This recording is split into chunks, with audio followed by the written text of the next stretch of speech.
దేవుని ప్రజలారా, మీ అభిప్రాయాన్ని, నా అభిప్రాయాన్ని అన్నిసార్లు దేవుడు చెప్పినటువంటి వాటితో కలపటానికి అవకాశం లేదు. దేవుని అనుమతి మనకెంతో అవసరం.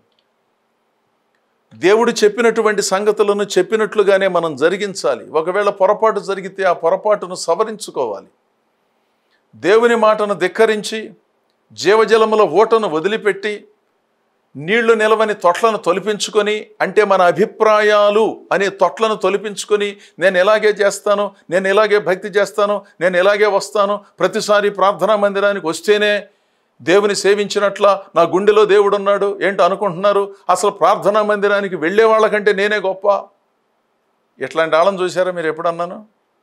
ఎప్పుడు ప్రార్థనకు రారు, ప్రార్థన చేయరు, బైబిల్ చదవరు, పాటలు పాడరు, పాటలు వినరు, ఎంతసేపు వాళ్ళతోనూ వీళ్లతోనూ సుదీర్ఘమైన సంభాషణలు చేస్తూ భార్యో కొడుకో భర్తో ఎవరన్నా ఏంటండి ప్రార్థనకు రావట్లేదంటే, అసలు ప్రార్థనకు వచ్చేవాళ్ళకంటే నేనే గొప్పగా ఉన్నాను, అసలు నాలోనే గొప్ప నిజాయితీ ఉంది, అసలు ప్రార్థనకు వెళ్ళేవాళ్ళు ఫలానా వాళ్ళు ఫలానా విధంగా ఉన్నారు. వాళ్ళు ఉన్నారు, ఒకవేళ నిజంగా ఉంటే ఉన్నట్లే. వాళ్ళని ఆదర్శంగా తీసుకుని దేవుని సన్నిధికి దూరంగా ఉండటమా? నీళ్లు నిలవని తొట్లను తొలిపించుకుని నీటితో నింపుకోవాలనుకోవటం అసాధ్యం. జీవజలముల ఊటను వదిలిపెట్టకుండా మనము దేవునిలో కొనసాగాలి.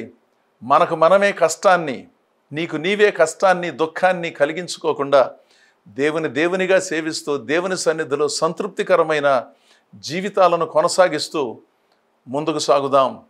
దేవుడు మిమ్మలను మీ కుటుంబాలను బహుగా దీవించునుగాక. ఆమేన్.